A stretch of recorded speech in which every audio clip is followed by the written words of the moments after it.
Hi, Artemis Paints here.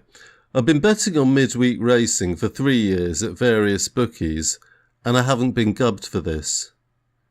I know midweek racing is a problem for a lot of match bettors, and in this video I'll explain why I don't get gubbed and why match bettors do.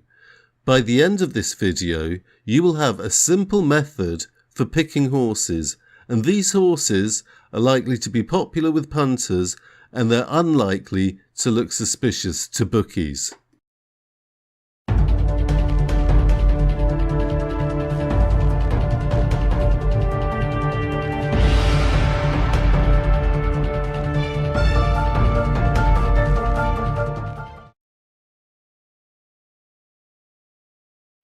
So the first reason that match bettors get gubbed is because they back horses blindly. I do midweek horse racing, I back and lay these and I don't get gubbed, whereas people who pay for software do. On the forums they think they get gubbed because the bookmakers know they found a close match on the odds, and they think that because that's all they know about horse racing. You see, normal horse racing punters read the form. Most don't read the form to a particularly sophisticated level, but they'll look at certain variables.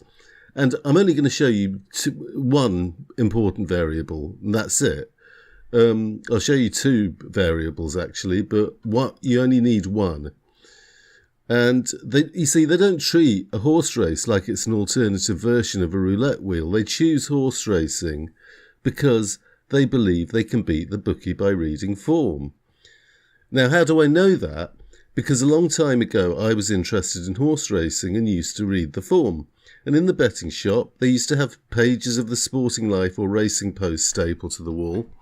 And if I went into a betting shop, I could see the punters look at the page with the runners in the race. Then they would move across to the page with each horse's racing history and read how the horse ran in its last few races. So when a match bettor picks a horse where there's a close match between the back and lay odds, and then they close their eyes and bet, they could be betting on anything.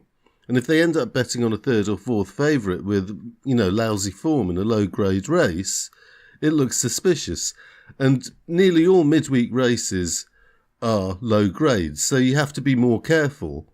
And even most of the weekend races are low-grade races. So anyway, let's get into it. I'll show you this one important variable that you need to look at. So I'm on the Racing Post page. It's free to use and you can find it online.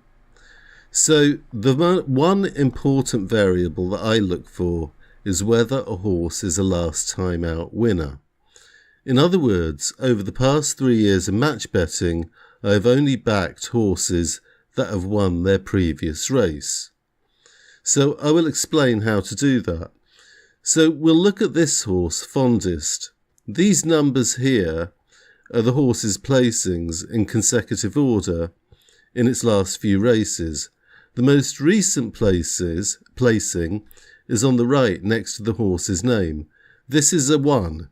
That means it won last time out. The dash before the 1 shows a gap between racing seasons, so it's had one race this season and it's won it.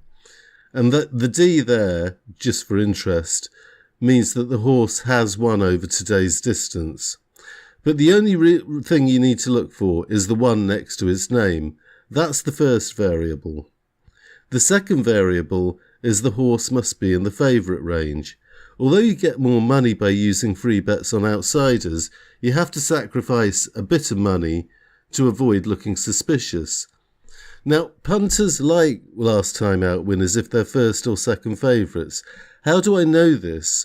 Well, when I used to go into betting shops and a horse with such form was doing well in the race but lost in the end, the shop would go silent. If it won, people would be talking and they would sound cheerful. So now let's look at the dangers of backing blindly. So look at this race here, the 220 at Yarmouth on the same card as the previous race. Look at that horse Barris, the third one down.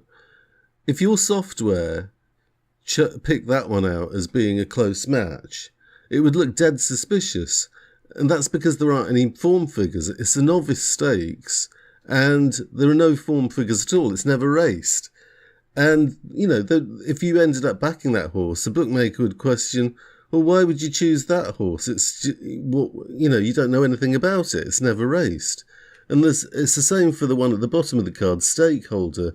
It's never raced. So if your software picked that one out, that would look suspicious as well.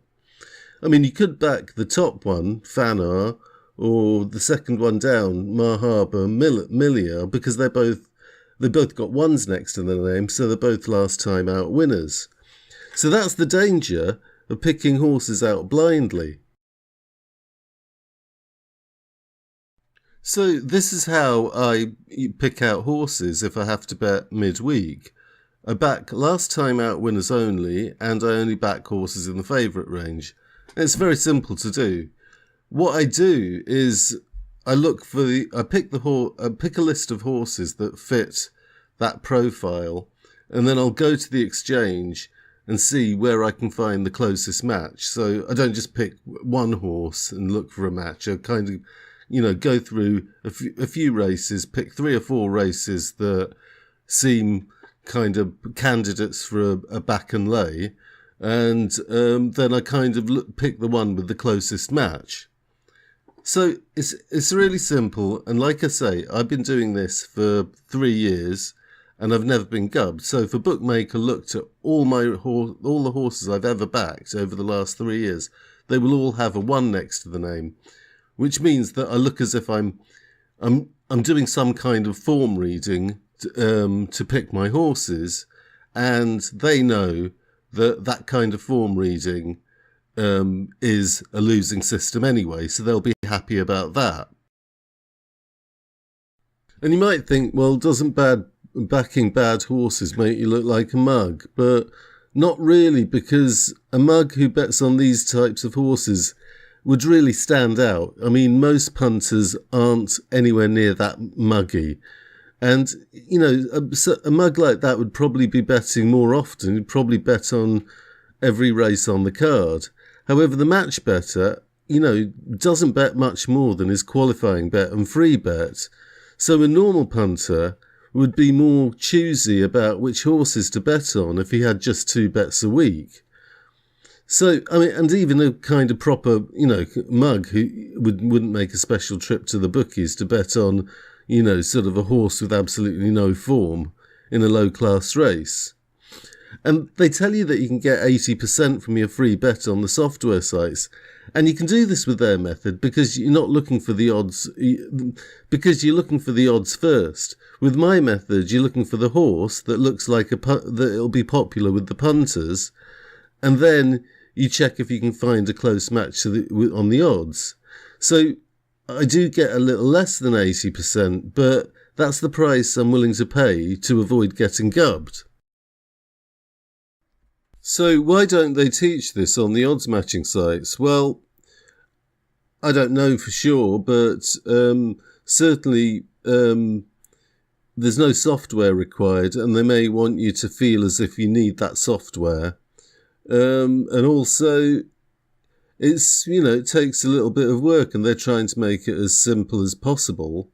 So, some people might, kind of object having to use their brain a little bit to match bet. So anyway, that's all for this video, and please subscribe if you want to see more match betting videos.